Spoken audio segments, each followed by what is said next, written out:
Max. Yeah.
We'll have Coach Collins make an opening statement, and then open it up for questions, obviously, which we manage from up here, and then the hope is to bring Pete Nance and Ryan Young in as well. Coach? Yeah, no, I'm obviously disappointed in the result today. I thought you had two teams out there playing really hard. Obviously there's some rust on both sides. I think neither team has really played a lot during this stretch and have had some guys out, where I think some of the shooting, kind of manifests with that, some of the free throw shooting, some of the three-point shooting. But I thought you had two teams out there playing really hard. It was an incredibly physical game on both ends. And we had our chances. If you would have said to me after the game that Nance, Bowie, and Audige were going to be 10 for 40 and we were going to have the ball, down by 2 with a minute to go with a wide open 3 to take the lead, I don't know that I would have said that would be true, but that shows the kind of guys we have and the kind of fight we have on our team, that it got into a grinded out type of game and we were able to hang in there and give ourselves a chance. And then tip your cap to Gabe Brown. Heck of a shot he made there to put them up 5. And then they made free throws. Hauser walked up, made 2. I think Brown walked up, made 2 there in the last minute. So give them credit for that. We just got to, we got to move on. It's a hard fought loss. We felt good coming into the game. We were excited to play. Our guys fought. And that's what this conference is about. You gotta get ready for the next one. You can't let one bleed into another. And that's something that we've talked about. Where we got to come out on Wednesday at home against Penn State and be ready to do the job. When we get another opportunity. Questions? Yeah, Coach, as I just said, basically that he doesn't really blame the officials and he doesn't blame the coaches for the frequent fouls, but he blames the rules committee. Do you feel in any way similarly to that? What was your thoughts on this? Yeah, that was a high-level crew out there, so they're calling the game like they're told to call it, and I thought the game was very physical. It was a Big Ten, there was a lot of holding, there was a lot of body bumping on both teams,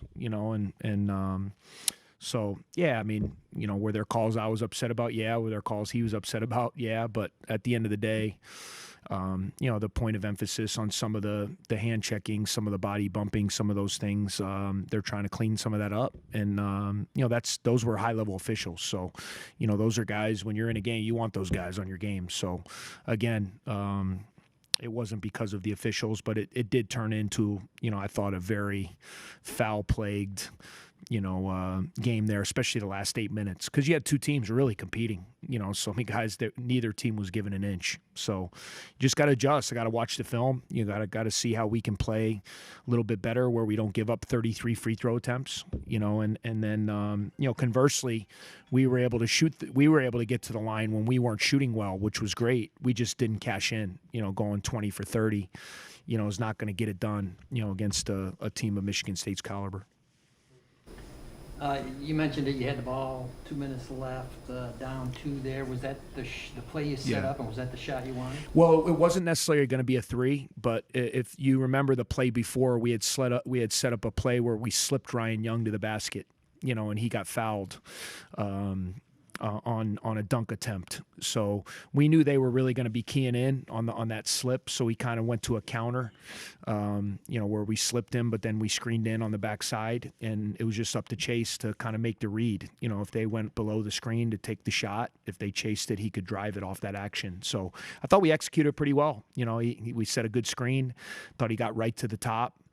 He chose to shoot the three, which I'll live with. I mean, I thought it was a pretty clean, open shot either way, but I thought we executed that really well. We just didn't finish it. And then conversely, they came down. They kind of had a broken play, and then Gabe Brown throws in, an NBA three, right at the buzzer of the shot clock. So sometimes you can analyze a lot of things. We missed that open one, they make one, and sometimes that's the difference in the game. I thought it got away from us though, really in the middle part of the second half. I thought I was a little bit concerned about our conditioning. We haven't played a lot of games, not all our fault. With everything going on, we've been dealing with the protocols just like every other team has in America, just like Michigan State has. So I was really worried. When you play these guys, it's going to be a fast-paced game. It's going to be physical, and I thought we got a little tired in the middle part of the second half, and we were trying to sub a little bit and get some guys. But I thought they had about a 4 or 5 possession, where they got into their transition game. And when they get into their transition game, they're really effective. I think Christie had an open three on a pitch ahead. Gabe Brown got one. Joey Hauser got one. They got like 3 threes during that stretch, which, that got them the lead, and then we were kind of playing catch up the rest of the night. Yeah, Coach, I want to go back to the fouls for just a minute. When it seems like you're playing in a game where, every piece of contact is being called for a foul, what do you tell your guys, and how do you keep your momentum in a game like that? Yeah, you just got to try to not let that affect your play. You got to try to do your best, not play with your hands, not play, but you still have to play physical. I mean, you're playing Michigan State. I mean, a staple of how they've played for 25 years under Coach Izzo is crashing the glass and physical. I mean, that's who they are. And if you're going to beat them, you got to match that, so I thought for the most part we did. I mean, it was even on the glass. We had 15 offensive rebounds ourselves. So you just got to try to do your best. Some of them are tough. They're kind of calls, Pete's last foul. I mean, he's just trying to make a play on a lob, and now he's out of the game. Ryan Young's 4th foul I thought was critical. It was kind of a bang. It could have been and it was a block, and now he gets a 4th. So it just was that kind of game. It turned into kind of a lot of free throws, a lot of fouls. I will say this though, they were consistent. They were calling them on both teams. So I can't sit up here and say we got screwed, and neither can they. Because we had 24 fouls, they had 25. So it was just a nature. Obviously I'm more of a guy that wants to play with fluidity and cutting and movement and all those kind of things, but it turned into one of those grinded out Big Ten games this afternoon. You mentioned before about the lack of activity recently and not having a lot of games.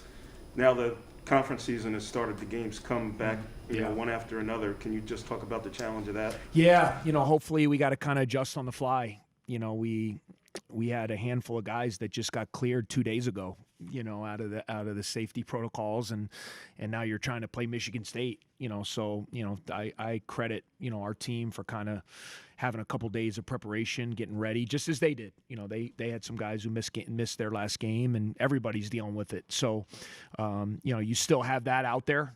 Where as a coach, man, you kind of wake up every morning like hoping you have your team, with what's going on out here, hoping the phone doesn't ring and it's the trainer or the doctor giving you bad news. But, now you're in the thick of it. Now we're in the conference. I would have liked the games that we didn't play, we wanted to play. We wanted to play. Obviously the DePaul game was a game we really missed out on that opportunity against a good team. We've always tried to play a game post-Christmas to kind of get the kinks out after the kids go home. We weren't able to do that. We get thrown right back into the fire, and we got 2 days. So, you now get in a routine with the conference where, you got to get your body right. You got to move on to the next. And like I said, win or lose, if we won this game, we got to move on to the next one too. But, for us, especially this group, we got to really put a couple days together and make Wednesday. You don't want to say a must win because there's 20 games in the league. But when you're at home and you get a little 2-game homestand and you got an opportunity to get wins at home, Wednesday becomes a very important game for us. Wondering a little bit bit about a guy doing a piece on Joey Hauser for them, who's had a rough year at a certain point, but had the best plus minus for them today. Had a good game against High Point. I'm wondering what you see as an opposing coach that he brings them. Well, he's a stabilizer. You know, those guys are nice to have. You know, he's a good passer. He can make a three. You know, he doesn't get sped up. He only had one turnover. You know, they had 15. He only had one. He has the ball a lot. I just think he's he's a veteran guy, you know, who's played a lot of games, played in 2 leagues. He's been a good player, you know, since he's been a freshman.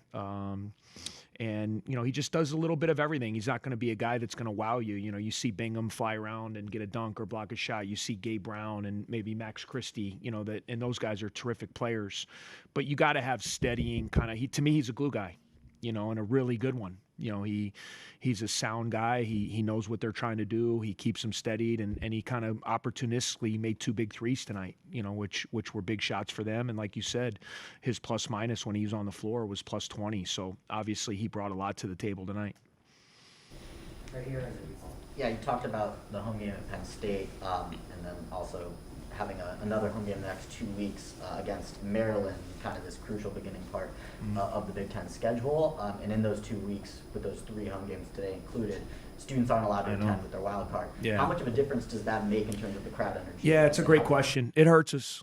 You know, it hurts us, but you know, it can't be an excuse. You know, I really believe under normal circumstances, the way we've played, you know, with Michigan State in here, I think our student section would have been rocking today. You know, which when you're kind of trying to get some energy in a second half of a game, you know, I think a home crowd can bring you some life. You know, I think you saw me at times tonight. I was trying to get the crowd to kind of give it was for our players. You know, I sensed that they were getting a little winded, and, you know, it wasn't me just trying to be a cheerleader and a rah-rah guy, but I felt like a little bit of, you know, outside cheering and a little bit of energy in the building would give them a little bit of pop as we got down the stretch of the game. So it's disappointing. I mean, obviously, you know, we got to lean on the medical, and we got to keep these kids safe. These are college students that need to stay safe. They need to stay healthy, and we got to lean on what the protocols are going to be. But to not have them here for this, you know, these next today, and then, you know, two home games in the next 2 weeks, Penn State and, like you said, Maryland, it matters. Because when we go on the road, that's what we face. So, you know, hopefully we can get through this stretch and still find a way. It's not an excuse, and you still find a way to win. And then hopefully when this, you know, clears up and we can get them back in the building, hopefully because I think we have a fun team to cheer for. I really do. These guys are great guys, man. They work their tails off. They've been through a lot. You know, they've been thrown into the fire as freshmen. They've been much maligned, you know, throughout the way, and they're good. We're good. We have a good team. I mean, if you don't see that, then you're looking for other things, man. I mean, that you ask Michigan State if we're a good team. You know, we have a good team. We have veteran guys. We have good players. We fight. We're an unselfish group, and you know, we gotta move forward. We gotta learn from today and get ready for Wednesday afternoon. Last one for Coach right here. Max Christie just said out in the hallway that this is basically his second program. Yeah. Not having played here, you know that he's going to be a ball boy. Yeah. Just what was it like preparing against somebody like that? And just, Yeah, I mean, I love Max. I've known Max and my son are the same age. You know, Max, I've seen Max play since he's in 6th grade. You know, I love his parents, Max and Katrina. Katrina bleeds purple. I mean, she was a great player here. You know, we obviously would have loved to have Max in purple. And, you know, he chose an opportunity. Look, you can't fault. He went to play for Coach Izzo. He's doing great. I'm happy for him. But, yeah, I mean, it's always special for someone. And I'm sure probably a little weird, you know, because I know the way he feels about us, you know, and I know the way his family does. Sometimes that can be a little weird, you know, but he's a heck of a player, you know, and he's an even better kid. You know, that's what you like about him. You know, he's a really good kid, and I cheer for, not today, but I cheer for him to do well because I love his family. Thanks, Chris. All right, thanks, guys.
statement. So, first question. Yeah, this is for either of you guys or both of you guys. It's like the third kind of close loss down the stretch of the season against a tough Power 5 or Big East opponent. At what point do you guys kind of make the switch? What are you guys going to try and do in coming games and practices to kind of turn around from kind of falling late on in these close games? Personally, I think a lot of it has to do with stuff that we do like early in the second half. I think we hung with them really well down the stretch, and we made a lot of really good plays down the stretch to keep ourselves in the game. But we had a lot of lapses in the first half or early in the second half that really, whether it be a 6-0 run by them or not being able to stop them in transition, where that's a main emphasis of their team. I think that's been the main thing. Just making some crucial mistakes in important times of the game. Whether it's not being able to stop their runs or trying to stack onto ours. I'm not sure, if my point's getting across, but I think it's just not, it doesn't have to do with the execution at the end of the game, at least tonight. I think that throughout the game we made some critical mistakes that ended up costing us towards the end. Yeah, just to tack onto that, I thought we got really good shots and good looks at the end of the game. And like Pete said, I mean, not to diminish the last 2 minutes of the game, but we went into halftime with a 6 or 7 point lead, and we lost that lead very quickly in the second half. So there's things that we could do better throughout the whole second half, not just the tail end, to help us in those situations in upcoming games. What are some of the challenges that go into defending against Max Christie? I think he's a really good young player. He can really shoot. So that was an emphasis of ours, and he can put it on the floor too. So he's going to be a good player, and we did everything we could to try to stop him, and gotta live with it.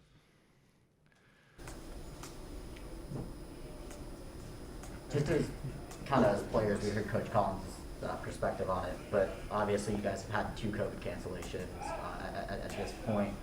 How much does that kind of contribute to any rust? I know you guys have been practicing kind of through it, but does it contribute to any sort of rust? And how tough was that to fight through tonight, having played only 3 games in December? Yeah, I mean, you can definitely see shooting-wise that we didn't shoot as well as we normally do, but I don't really think that we could. I didn't really feel too rusty out there. I think that we're a mature and old team, and we want to be able to take pride in that. And some of these maybe younger teams, it's not an easy thing to have games canceled and have to practice 10 times before your next game. But as a mature older team, I think that's something that we could kind of capitalize on. We should be able to fight through those practices as long as they are, and be able to bounce back and not be rusty. So I think we shot poorly, obviously, but I didn't feel rusty. And I think moving forward, we want to be able to hang our hat on something like that and be able to say that doesn't affect us. We can come out and play with anybody, no matter when our last game was or whoever we have on the floor due to COVID. So. Does it kind of feel like that's going to be the key to the season, the Big Ten season, is who is able to stay out of protocol, to avoid contracting it, keeping everyone together? Yeah, I think it's tricky. I think that everybody's trying to do their best to stay healthy, and I think hopefully everyone can continue to do that, because it obviously impacts not just yourself but a lot of other people. So hopefully everybody can stay healthy, and we can have I know everybody wants to have a complete Big Ten season, so that's definitely an important part of it. How much is it like last year right now in terms of like how secluded you have to feel from other people in general, just because you're worried about contracting COVID or potentially issues within the system? How much is it like last year, where I know a lot of the athletics community was kind of isolated, especially as we kind of head into this 2-week period where classes will be virtual, where students won't be attending games, and so on and so forth? I was just say up until Christmas break, it felt pretty normal, back to pre-COVID times. And since this Christmas break, there's been a similar emphasis on, how we're acting outside of basketball and trying to be, the safest we can. So I would say it feels somewhat similar, especially with this 2-week period where we're back to online classes and everything like that. So. Kind of on that token, with students not being able to attend games for the next 2 weeks, does that kind of take a life out of the building, especially when there's a lot of opposing fans like there were today? And how do you guys kind of fight through that and give yourself the extra boost of energy that might come from student attendance? I think it's exciting. It's exciting because I think there was a lot of energy in the building tonight, going both ways. But I know there'll, once the students are, back on campus and able to return to the games, I think it'll really help. When you get winded down the stretch, I think that's another extra boost and motivation when everybody's going crazy. So I'm just excited for when they're able to return, and we'll be excited to have them back. Anything else for these guys? All right. Thanks, Ryan. Thanks, y'all. Appreciate it.